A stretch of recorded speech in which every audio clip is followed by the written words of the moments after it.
Irmãos, 1 Pedro capítulo 2, verso 1 a 10. 1 Pedro capítulo 2, verso 1 ao verso 10. Despojando-vos, portanto, de toda maldade, dolo, de hipocrisias e invejas, e de toda sorte de maledicências, desejai ardentemente, como crianças recém-nascidas, o genuíno leite espiritual, para que por ele vos seja dado o crescimento para a salvação, se é que já tendes experiência de que o Senhor é bondoso. Chegando-vos por ele a pedra que vive, rejeitada sim pelos homens, mas para com Deus eleita e preciosa, também vós mesmos, como pedras que vivem, sois edificados casa espiritual, para seres sacerdócio santo, a fim de oferecerdes sacrifícios espirituais agradáveis a Deus, por intermédio de Jesus Cristo. Por isso está na Escritura: eis que ponho em Sião uma pedra angular, eleita e preciosa. Quem nela crê não será de modo algum envergonhado. Para vós outros, portanto, os que credes, é a preciosidade. Mas para os descrentes, a pedra que os construtores rejeitaram, essa veio a ser a principal pedra angular. E pedra de tropeço e rocha de ofensa, são estes os que tropeçam na palavra, sendo desobedientes, para o que também foram postos. Vós, porém, sois raça eleita, sacerdócio real, nação santa, povo de propriedade exclusiva de Deus, a fim de proclamardes as virtudes daquele que vos chamou das trevas para a sua maravilhosa luz. Vós sim, que antes não erais povos, mas agora sois povo de Deus, que não tinhas alcançado misericórdia, mas agora alcançaste misericórdia. Amém. Vamos orar, irmãos.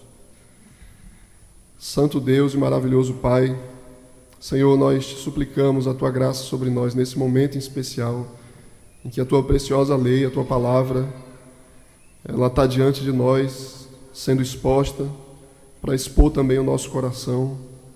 Ó Senhor, nos ajuda a nos conformarmos, Deus, à Tua vontade, Pai. Transforma o nosso coração nessa manhã e abre os nossos olhos para que possamos contemplar as maravilhas da Tua lei. Amém. Irmãos,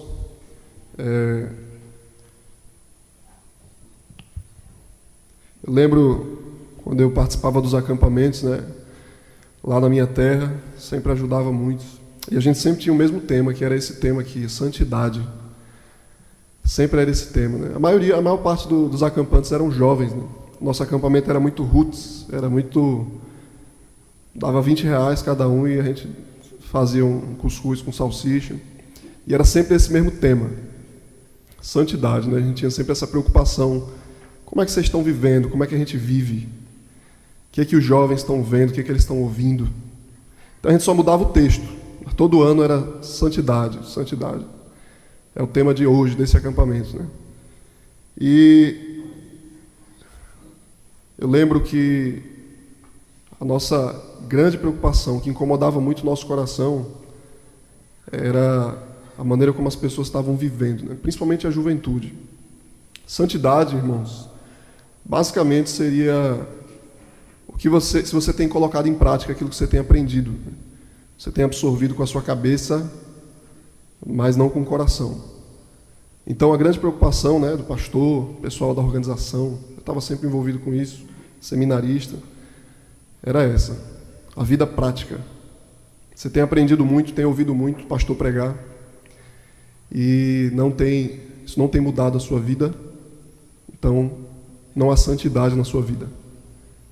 Vida prática, tá, irmãos?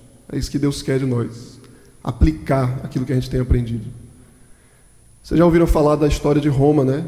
Foi o maior império, gigantesco, poderoso, e Roma declinou, caiu. E uma das razões do declínio de Roma foi a imoralidade. Eles começaram a se perverter profundamente. Imoralidade sexual, homossexualismo. E isso carcomeu o sistema, né? Mais ou menos está acontecendo no Brasil. A gente é o país do carnaval e vocês estão vendo o que está acontecendo, né? O governo extremamente corrupto. O que vai acontecer daí para frente? Parece que o nosso país vai colapsar, né? Humanamente falando. A coisa parece que vai andar até o fim, até a destruição. E não é para falar de política, mas é para que vocês tenham um exemplo. um grande império poderoso caiu porque as pessoas viviam de qualquer jeito. Isso corroeu ali o sistema de governo, né? Desonestidade, corrupção, imoralidade, desconfiança, mentira, até que eles sucumbiram. Isso acontece também, irmãos, na família, como os maridos têm praticado a palavra, os pais, as esposas, os filhos. Isso acontece na igreja também. Uma igreja pode estar cheia de gente, mas ela pode estar vazia, destruída. Ela pode estar corroída, carcomida, por causa da falta de santidade. Esse texto que a gente vai trabalhar hoje, ele fala de como a igreja passou a viver depois que eles receberam a palavra. Tá? Vamos meditar rapidamente aqui. Eu queria ler o verso 1 do capítulo 2, diz assim: despojando-vos, portanto, de toda maldade e dolo, de hipocrisias e invejas, e de toda sorte de maledicência. Então vejam só, o capítulo 2 aqui começa com uma lista bem sucinta de alguns pecados. O apóstolo Pedro ele vai falar de coisas que mudaram na nossa vida, algumas coisas que têm de sair da nossa vida e outras que têm que entrar, certo? Mudança de vida é isso, a gente tira algumas coisas e passa a praticar outras coisas, tá? Dentro de nós e fora de nós. E aí ele faz uma lista bem resumida aqui de alguns pecados, só no verso 1, né? Vocês vão perceber que esses pecados parece que eles têm a ver com relacionamento. Que pecados são esses? Ele diz: despoje-se, né, abandone, largue esses pecados aqui: maldade, dolo, hipocrisia, invejas e toda sorte de maledicências.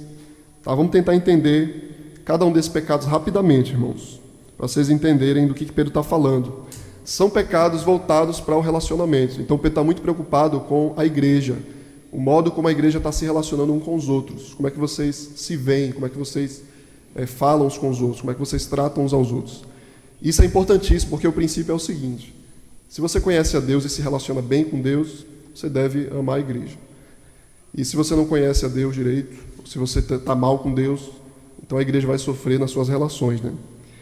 E eu vou falar rapidamente de cada um desses pecados. Primeiro, maldade e dolo. Esses são os primeiros pecados que ele coloca na sua sucinta lista aí, do apóstolo Pedro.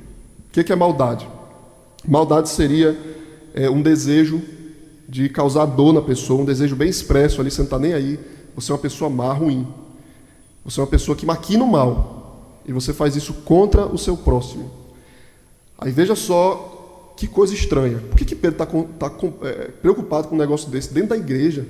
Pode existir maldade dentro da igreja? A pessoa maquinar o mal dentro do coração e fazer mal ao seu próximo? Era com isso que Pedro estava preocupado. Isso existe dentro da igreja, irmãos. Isso existe dentro do nosso coração. Maldade. O desejo ali expresso, visível, de causar mal a uma outra pessoa. E colado com a maldade, com esse irmão aí, tem o dolo. O dolo seria a vontade de fazer mal, só que uma coisa mais encoberta, né? Ali com segundas intenções. Você usa, às vezes, palavras boas, positivas, você lisonjeia, você elogia, mas por trás você quer fazer o mal. Pedro está exortando aqui a igreja, tá? Lembrem-se disso. A gente precisa ser muito realista, que a gente está tratando uma sociedade que deveria ser responsável pela mudança moral do mundo, né? A igreja. E ele está dizendo que essa imoralidade, esses pecados terríveis, que a gente reprova lá fora quando a gente vê a televisão, está dentro do nosso meio. Maldade e dolo, vontade de fazer o mal, e muitas vezes uma vontade mascarada de fazer o mal. Aí ele coloca mais dois pecados aí também colados: hipocrisias e invejas. Hipocrisias e invejas. O que é a hipocrisia, irmãos? A hipocrisia, a raiz dela no grego tem a ver com atuação. O hipócrita é o ator, aquele que coloca uma máscara e atua como se fosse aquilo que ele na verdade não é, certo? Então ele está repreendendo aqui o hipócrita, aquela pessoa que finge que é crente, mas não é, tá? Então, certamente tem gente aqui que está fingindo agora, está com uma máscara, mas não é crente. Talvez você faça isso com uma consciência de que você é crente. Você está dizendo: não, eu sou crente. E você vive ali aquela vida por trás, né? Você tem aquele costume de na igreja ter uma postura, mas fora da igreja ter outra postura, dentro da sua casa ter outra postura. Na frente do pastor você tem um jeito de tratar, e por trás é outro jeito de tratar de se tratar com Deus e com as pessoas. Esse é o hipócrita. Um crente, ele não pode ser hipócrita. Não pode, não condiz com a natureza do crente. O crente, ele tem hipocrisia dentro dele. A gente tem tudo que é pecado dentro do nosso coração. Mas a gente não é hipócrita. Você não pode ser um ator. Você não pode ser um ator. Os puritanos, irmãos, eles lutavam muito contra isso. Eles escreviam bastante sobre isso. O problema da hipocrisia, da atuação. E eles tentavam tratar a igreja. Eles batalhavam para tratar a igreja, purificar a igreja de falsos crentes. Aqueles crentes que depois de um tempo eles se revelam e causam grande mal à igreja. Eles destroem a igreja. Por muito tempo eles conseguem fingir. E aí chega um momento que eles se revelam, se manifestam, e eles causam muito mal à igreja. Isso é hipocrisia. E junto da hipocrisia ele coloca a inveja. A inveja não é apenas você desejar ter uma coisa do outro, né? Mas você deseja o mal ao outro. Você deseja ser maior que ele. A inveja não é meramente a cobiça, você tem um desejo ilícito, mas é fazer mal a outra pessoa. Você deseja que ela caia, certo? Então é mais ou menos assim. É aquela pessoa que ela não está descontente só porque ela não tem o que ela queria. Ela está descontente porque ela não tem mais do que o outro. Então a pessoa pode estar rica, está muito abençoada por Deus, mas ela vê que o outro tem mais, aí ela sente inveja. Ela está insatisfeita não só porque ela não tem o que deseja, mas porque ela não tem mais do que o outro.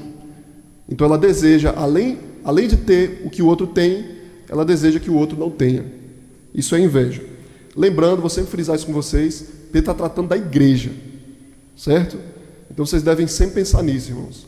A igreja é um bando de pecador que precisa ter esses pecados aqui tratados, tá? E por fim ele coloca também as maledicências.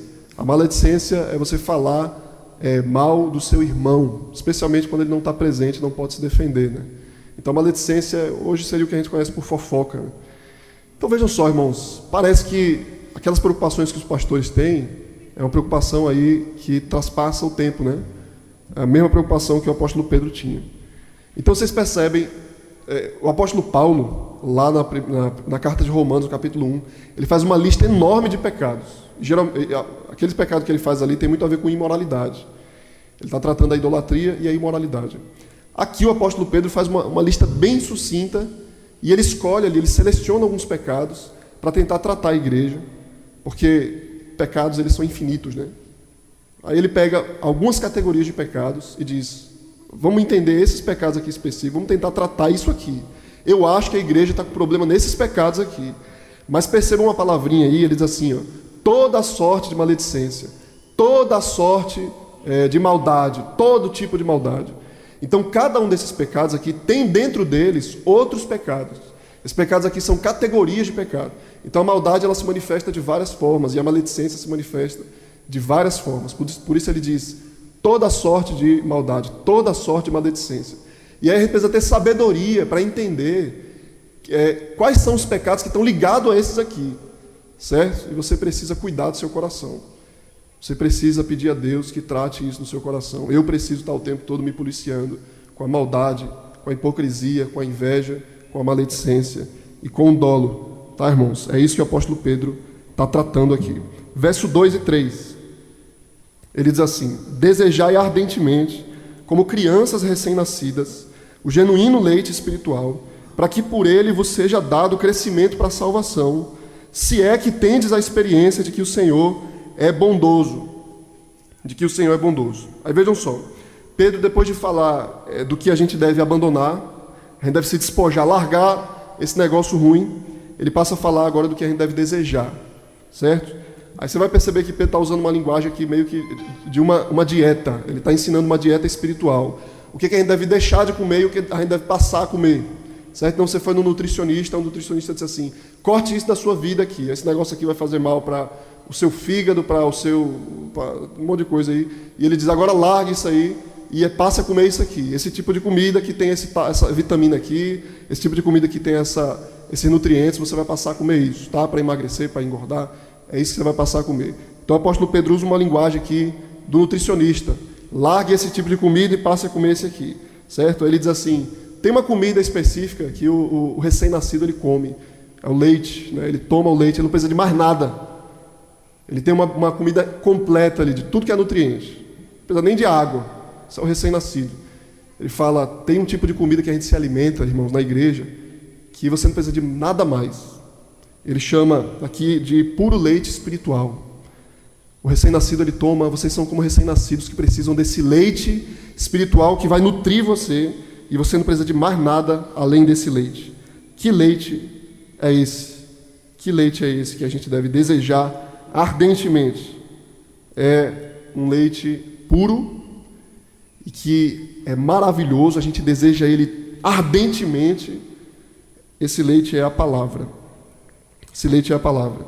Ele diz assim, ó, verso 2 de novo. Desejai ardentemente, como crianças recém-nascidas, o genuíno leite espiritual.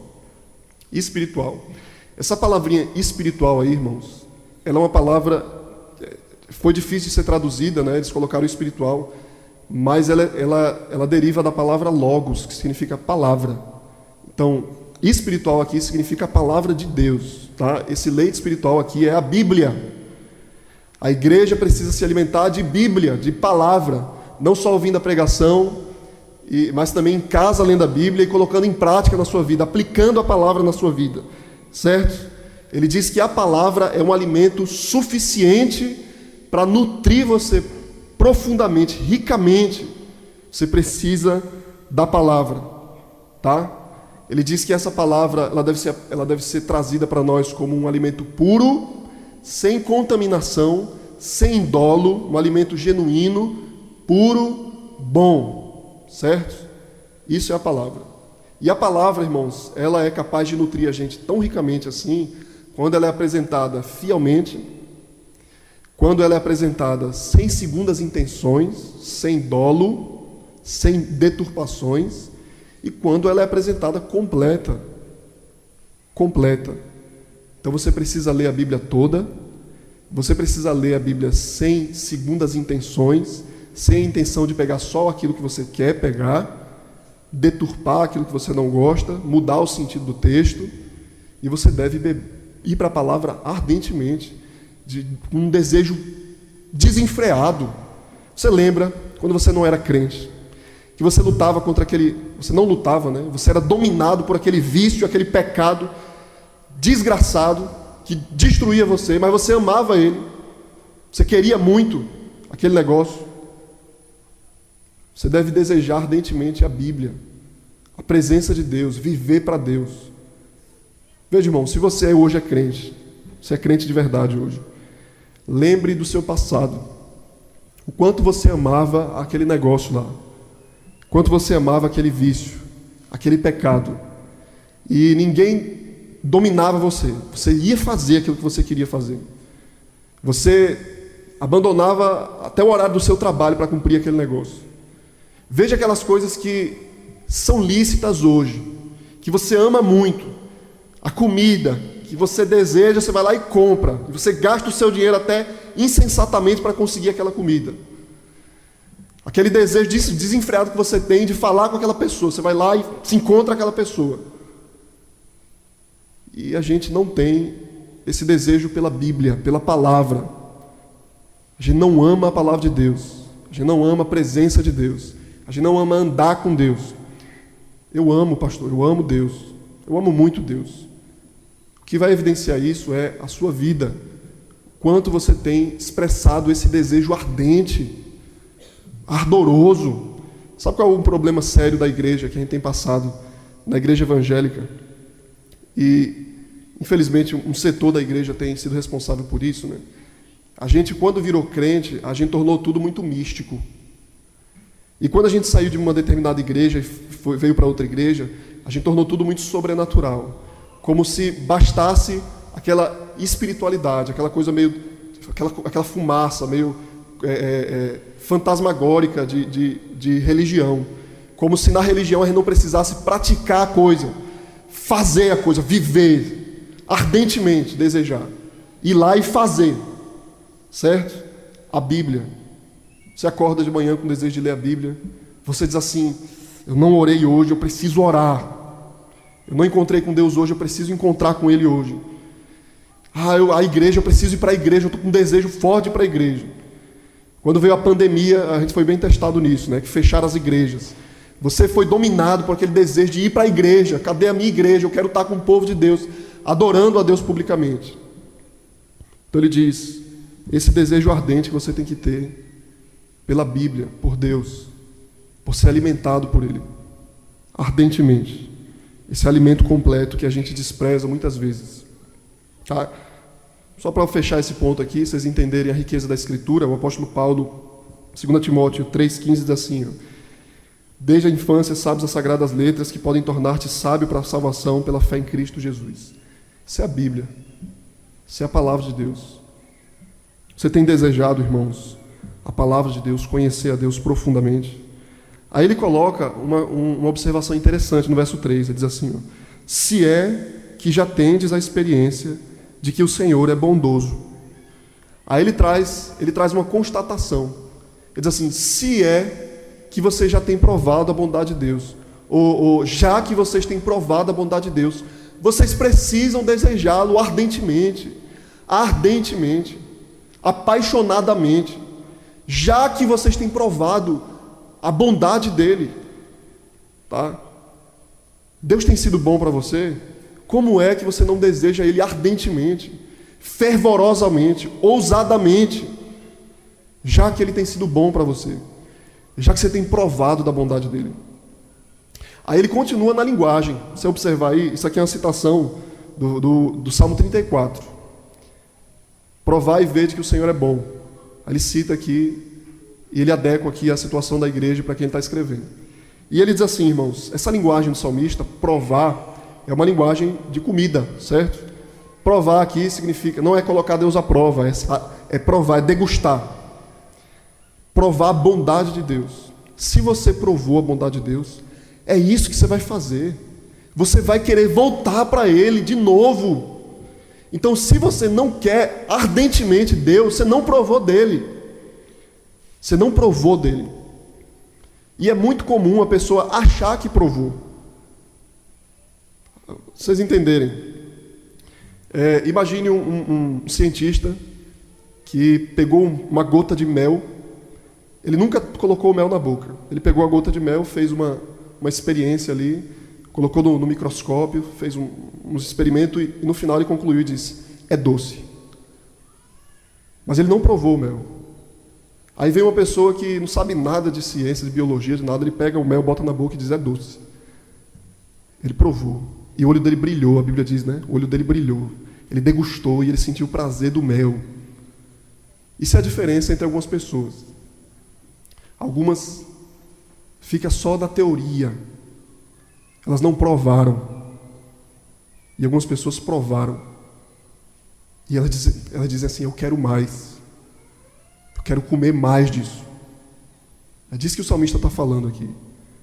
Se você provou experiencialmente, na sua vida, com a sua boca, com o seu coração, você vai querer voltar para lá e se alimentar mais. Isso é Deus. Se você provou de Deus de verdade, você deseja Ele ardentemente. Se você entendeu a palavra dele, você deseja ela ardentemente. Se você já orou de verdade, uma relação íntima com Deus, você deseja orar mais. Se você provou dele. Certo? Então, essa prova que o apóstolo Pedro está falando é isso. Intimidade com Deus. O verso 4, irmãos, por favor, diz assim: chegando-vos para ele a pedra que vive, rejeitada sim pelos homens, mas para com Deus eleita e preciosa. Vejam só, então Pedro, ele passa agora a usar outra metáfora, né? Do leite, do alimento, ele passa para a imagem da pedra, do edifício. Então ele usa outra ilustração aqui para descrever a nossa relação com Deus. Tá? Ele faz uma transição de quem nós somos para quem Cristo é. Então o grande segredo do crescimento é o nosso relacionamento com Jesus, com Cristo Jesus, a pedra fundamental. Tá? Para Pedro, Cristo é a pedra viva. É interessante porque, vocês lembram daquele texto que a Igreja Católica usa muito, né? Para defender o papado, como sucessor do apóstolo Pedro. O Papa é o sucessor do apóstolo Pedro. Aí eles usam Mateus 16:18. Diz assim, Mateus 16:18. Jesus virou para Pedro e disse assim: também eu te digo que tu és Pedro, e sobre esta pedra edificarei a minha igreja, e as portas do inferno não prevalecerão contra ela. A Igreja Católica entende que Jesus está dizendo: Pedro, tu é a pedra. Faz um trocadilho com o nome de Pedro, que significa pedra, né? E aí o tempo todo, é interessante isso, que o tempo todo, o apóstolo Pedro, quando tem oportunidade, tanto na pregação dele em Atos, a primeira pregação da igreja primitiva, ali do apóstolo Pedro, que traz muitas conversões, e na carta aqui, Pedro o tempo todo está dizendo que Jesus é a pedra. Ele diz que Jesus é a pedra fundamental, ele tira o foco dele. A Igreja Católica traz o foco para o Papa, né? O apóstolo Pedro tira o foco dele e diz: Jesus é a pedra fundamental. E ele está se baseando aqui não só no que Jesus disse para ele, ele está se baseando na Escritura. Deixa eu ler aqui alguns textos bíblicos, para vocês entenderem. Salmo 118, verso 22. A pedra que os construtores rejeitaram, essa veio a ser a principal pedra angular. Ele está falando de quem aqui, irmãos? Isaías 8,14 diz: ele vos será santuário, mas será pedra de tropeço e rocha de ofensa as duas casas de Israel, laço e armadilha aos moradores de Jerusalém. Isaías 28,16 diz: portanto, assim diz o Senhor Deus: eis que eu assentei em Sião uma pedra, pedra já provada, pedra preciosa, angular, solidamente assentada. Aquele que crê não foge. E nos Evangelhos, no Novo Testamento, em Mateus 21:42, diz assim: perguntou-lhe Jesus: nunca leste na Escritura? A pedra que os construtores rejeitaram veio a ser a principal pedra angular. Jesus estava falando dele. Em Atos capítulo 4, verso 11, Pedro diz: esse Jesus é a pedra rejeitada por vós, os construtores, que se tornou pedra angular. O apóstolo Paulo, em Romanos 9:33, assim: como está escrito, eis que põe em Sião uma pedra de tropeço e rocha de escândalo. Jesus é a pedra. Jesus é a pedra. Essa pedra, irmãos, era a pedra fundamental. Essa imagem que Pedro usa aqui, a pedra angular, é a pedra fundamental de uma construção, do edifício, de uma igreja, de um templo, né? E essa pedra, ela tem duas possibilidades, né? Era a pedra do arco, o arco da fachada do prédio, do edifício, e aquela pedra que sustentava as outras pedras, né? Geralmente uma pedra maior no meio, alguma posição que sustentasse, as outras, se você tirasse, elas caíam, tá? Então Jesus é essa pedra angular que sustenta todo o edifício, uma pedra fundamental que é colocada na coluna, no chão, que fundamenta a igreja, que fundamenta o templo, que fundamenta o edifício. Esse é Jesus. Você compreendeu? Se não tem Jesus, tudo vai ruir, tudo vai cair, tudo vai ser destruído. Esse é Jesus, a pedra que foi rejeitada. Ele foi rejeitado. Ai, que história triste. O meu Senhor Jesus foi rejeitado. Coitado de Jesus. A gente transforma ele num fraco algumas vezes, né? O pior de tudo é quando você rejeita ele. Será que você não tem rejeitado Jesus? Desprezado o Senhor com a sua vida? Você ouve falar dele, aí você fala algumas coisas dele, aí você vem para o acampamento, aí vive aquela religião, aquele cristianismo, e você tem rejeitado ele. Sabe quem foi que rejeitou Jesus? Foram os judeus, que sabiam a Bíblia decorada. Os judeus entendiam de Bíblia mais do que a gente. Eles sabiam a Bíblia decorada. Eles rejeitaram Jesus. Jesus não foi rejeitado como um fraco. Ele foi rejeitado como Senhor da glória. E essa rejeição, de alguma forma, sabe ali, ele transformou em salvação para a gente. Ele nos salvou a partir disso, da sua rejeição. Que sorte a nossa. Porque era para a gente ser castigado para sempre. Mas ele transformou aquela coisa ali, aquela abominação que fizeram com ele, rejeitaram o Senhor da glória. Isso foi a nossa salvação. Louvado seja o nome do Senhor por isso. O verso 5, irmãos, ao verso 8 diz assim: também vós mesmos, como pedras que vivem, sois edificados casa espiritual para ser de sacerdócio santo, a fim de oferecer de sacrifícios espirituais agradáveis a Deus, por intermédio de Jesus Cristo. Pois isso está na Escritura: eis que põe em Sião uma pedra angular, eleita e preciosa, e quem nela crê não será de modo algum envergonhado. Para vós outros, portanto, os que credes, é a preciosidade, mas para os descrentes, pedra que os construtores rejeitaram. Essa veio ser a principal pedra angular, pedra de tropeço, rocha de ofensa. São esses os que tropeçam na palavra, sendo desobedientes para o que também foram postos. Aí vejam só, agora Pedro ele passou a explicar quem nós somos em Cristo. Em Cristo, o que nós somos em Cristo Jesus. Tá? Ele diz que nós somos pedras que vivem. Vocês viram aí? Nós somos pedras que vivem. Veja a intensidade dessa relação que a gente tem com Jesus, se você tem essa relação com Jesus, essa união com Cristo. O texto diz que Cristo é a pedra que vive. Aí em seguida ele diz que nós somos pedras que vivem.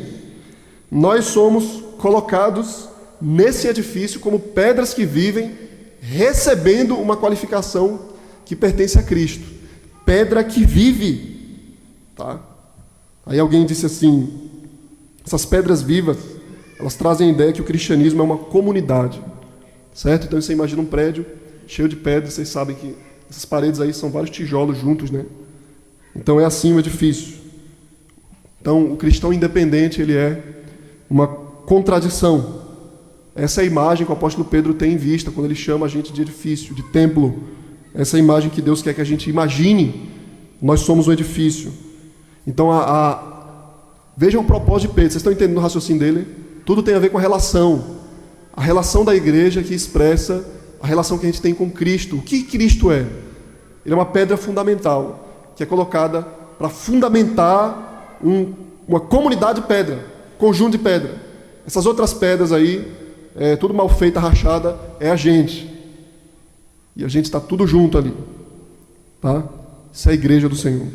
E ele diz que nós somos também, irmãos, pedras que vivem em casa espiritual. Tá? Nós somos casa espiritual. Vocês lembram que ele usou esse adjetivo para descrever o leite espiritual, né? Somos casa espiritual, quer dizer que nós somos o templo do Espírito Santo. Deus habita no nosso meio, aqui, agora. Hoje é domingo, dia do Senhor, culto público, solene ao Senhor. Independente das informalidades que a gente está aqui agora, isso é culto público ao Senhor. Deus está presente aqui de um modo especial. Você sabia disso? Deus está aqui de um jeito sobrenatural. Não tem fumaça. Você não está vendo nada. Mas Ele está sendo apresentado para vocês pela exposição da palavra. Pela fé, se você tem fé, se você crê, você está vendo Ele. Pela fé, você está provando dele. Se você está se alegrando agora no culto público, adorando a Deus e sentindo prazer nele, é Deus dentro de você que está fabricando essa alegria, produzindo esse prazer. Ele está aqui agora, irmãos.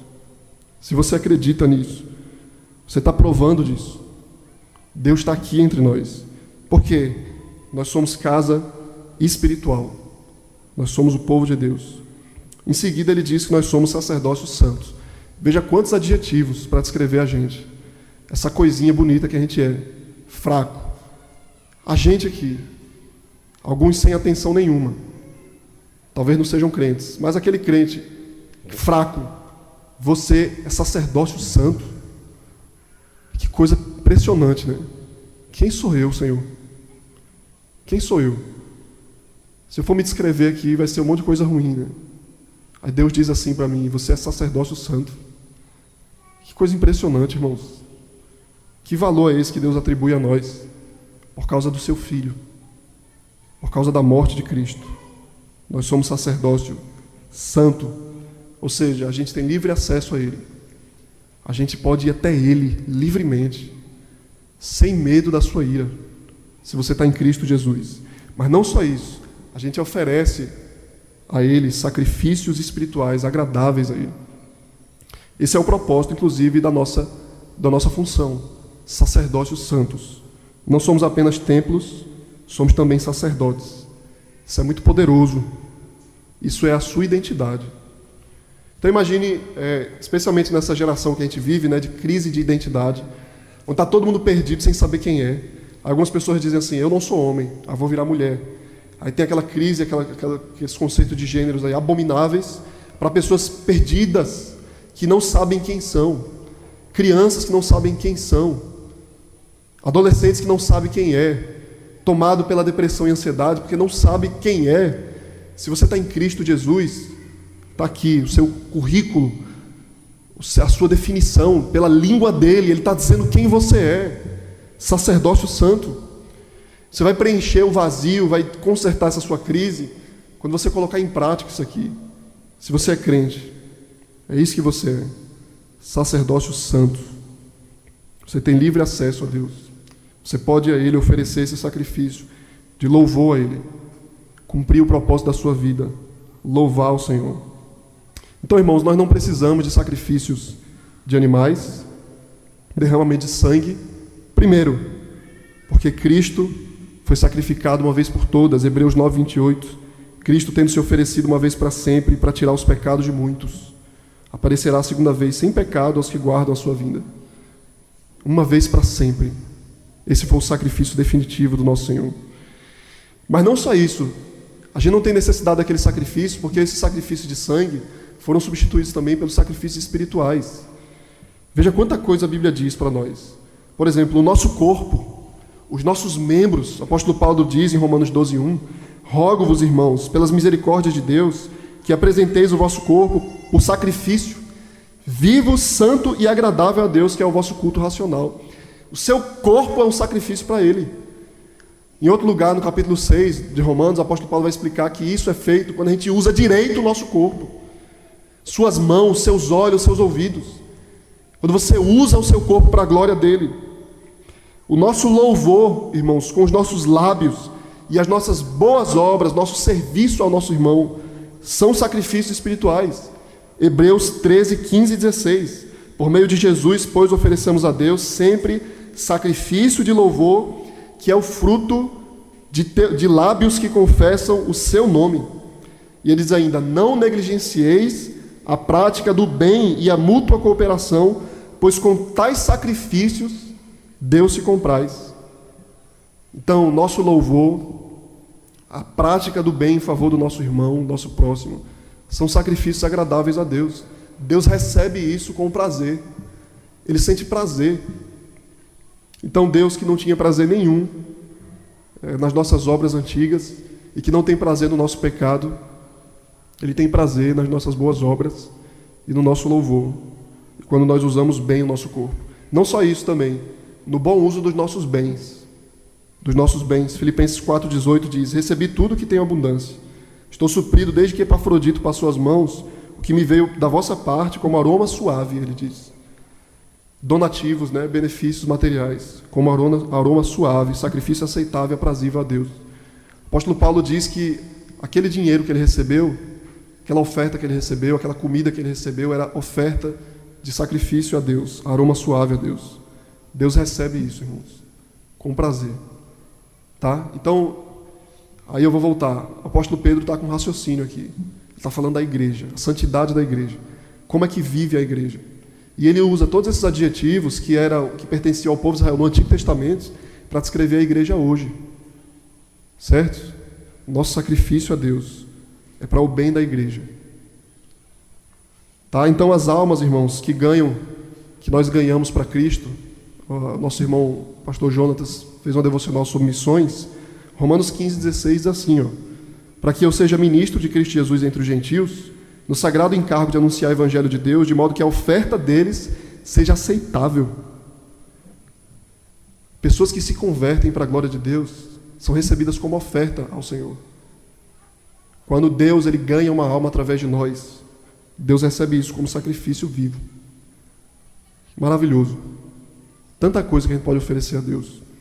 Então Pedro, irmãos, ele faz uma distinção aqui, agora isso é mais duro, mais pesado, ele faz uma distinção fundamental entre aquelas pessoas que se firmam na pedra, que vivem todas essas coisas que ele está falando aí, e aquelas pessoas que tropeçam na pedra, certo? Então essa imagem de Jesus como pedra, ela é interessantíssima, A pedra, ela é dura para você firmar os pés e construir a sua casa ali, mas ela é dura também para quebrar, ela é dura para destruir.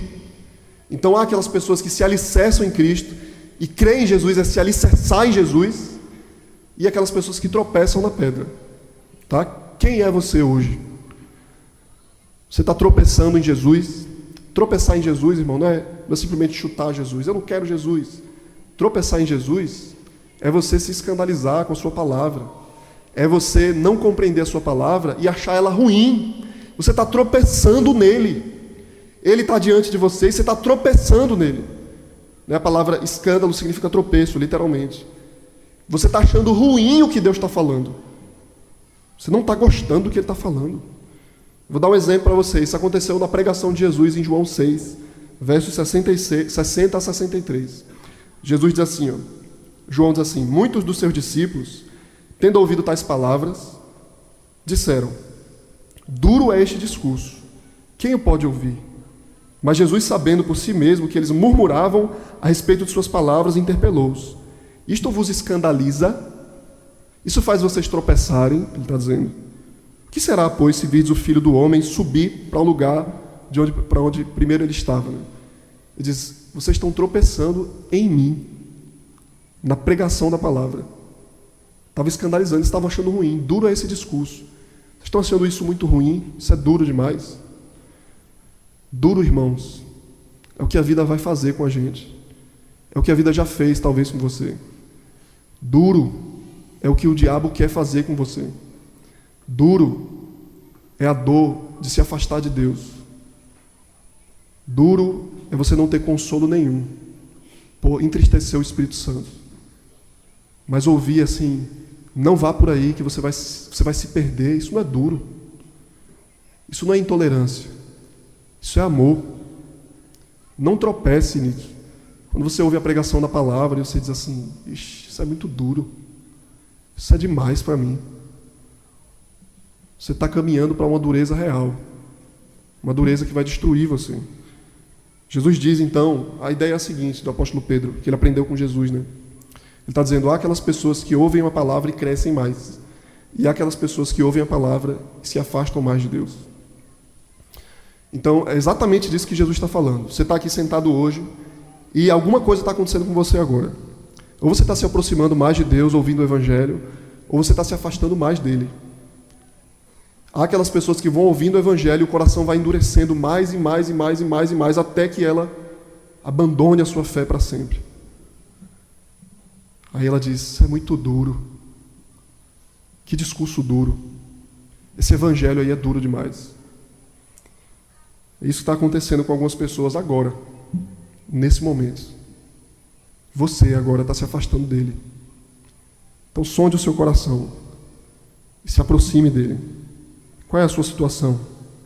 Você tem amado mais a Cristo a cada dia, a cada pregação que você tem escutado, cada ensino? Cada vez que você ouve o nome precioso dele, você diz assim: que nome precioso. O apóstolo Pedro diz: para os que se fundamentam nele, que amam ele, é a preciosidade, ele diz. Cada vez que ele ouve o seu nome, o nome de Cristo. Então, de duas uma, irmãos. Ou você está se afastando mais dele, ou você está se aproximando mais dele. O verso 9 e o verso 10 termina dizendo assim: vós, porém, sois raça eleita, sacerdócio real, nação santa, povo de propriedade exclusiva de Deus, a fim de proclamardes as virtudes daquele que vos chamou das trevas para a sua maravilhosa luz. Vós sim, que antes não erais povos, mas agora sois povo de Deus, que não tinhas alcançado misericórdia, mas agora alcançaste misericórdia. Vejam só, aí ele finaliza confirmando aqui, poderosamente, né, a nossa identidade em Cristo Jesus, quem nós somos.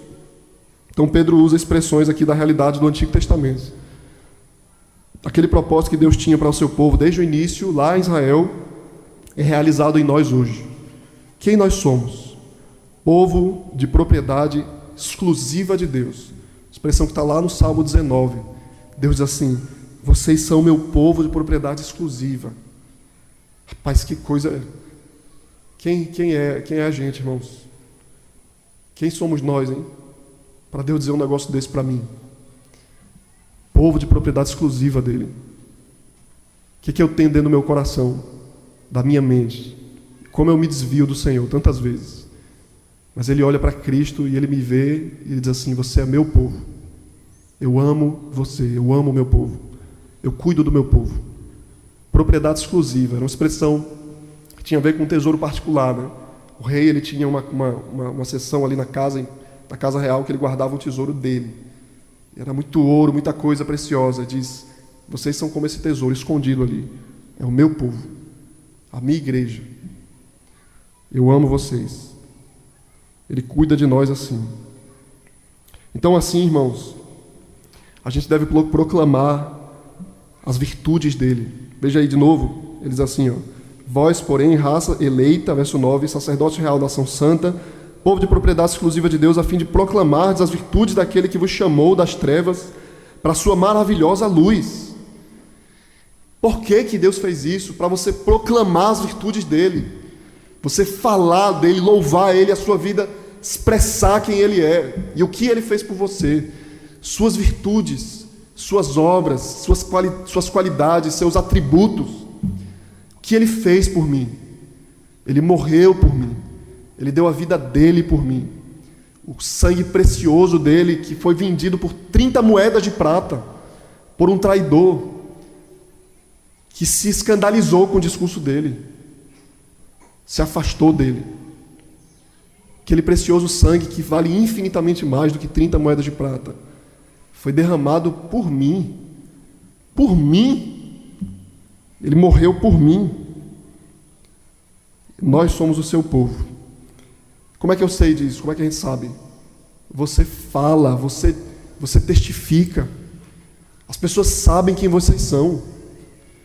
Então a nossa vida deve ser transformada de tal forma que agora não só eu sei quem eu sou, os outros sabem quem eu sou.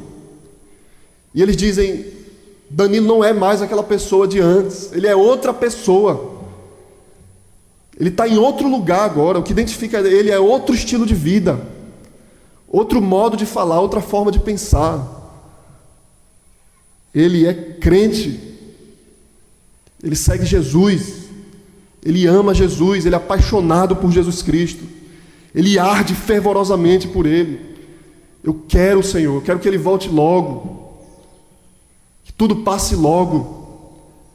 Eu quero o Senhor para mim, logo de uma vez, para sempre, completo. É isso que nós desejamos, irmãos, e a gente proclama isso. Essa é a evidência de que você é crente. Aí, aqui implicitamente, ele está atribuindo outro ofício a nós, embaixadores de Cristo. Proclamam as virtudes dele. Então, a evidência de que você ama Jesus, de que você está nele, de que essa igreja aqui, ela é uma igreja de verdade, são todas essas coisas aí. Você tem se limpado e abandonado aquilo que antes marcava a sua vida: maledicência, inveja, hipocrisia, dolo. Você tem abandonado essas coisas, ou você é conhecido por essas coisas. As pessoas dizem: aquela pessoa que fala aquelas coisas, né? Aquela pessoa que está o tempo todo angustiada porque não tem aquelas outras coisas lá. Mas não só isso, você é marcado pelo que entrou na sua vida, o que você passou a cultivar, a desejar, a comer. Qual é o seu alimento agora? Isso é o que vai marcar você ainda mais intensamente. O que você faz, o que você deixou de fazer, o que você passou a fazer. E de maneira mais expressa com relação aos seus irmãos, à sua igreja. Quanto você ama a igreja do Senhor, quanto você tem paciência com a igreja do Senhor, quanto você é apaixonado pela noiva de Cristo. Veja que coisa, né? Como é que Deus ama tanto a gente, a noiva dele, e eu não amo a sua noiva. Eu não amo a igreja do Senhor. Um povinho feio e fraco, mas por quem Cristo tem desejo. Ele quer ver a gente lá, no céu. Tá, irmãos? Isso é o Evangelho de Cristo Jesus. Foi para isso que ele derramou o seu precioso sangue. Então, o desafio que você tem na Escritura, não só nisso que você ouviu hoje aqui, mas durante toda a Escritura, é cuidado para não tropeçar no Evangelho. Cuidado para não se afastar mais do Senhor Jesus. Cuidado para não se impacientar, não sei se existe esse verbo, para se incomodar com o Evangelho de Cristo Jesus. Jamais um pregador fiel, ele vai pregar coisas duras para que você fique com raiva, né? A não ser que você fique com raiva de você mesmo e do modo de vida que você tem levado. Abandone isso hoje. Abandone esse vício terrível que tem afastado você de Deus. Não é a pregação que afasta você de Deus. Não são as repreensões que afastam você de Deus. É o seu pecado que afasta você dele. Abandone o pecado. Abandone aquilo que faz com que você abandone o Senhor. Abandone enquanto há tempo. Abandone enquanto isso não carcomeu você por dentro. Abandone enquanto seu coração ainda há uma fagulha nele. E acenda isso, provoque isso. E se aproxime do Senhor. Tá, irmãos? Que Deus nos ajude a viver dessa forma. Amém.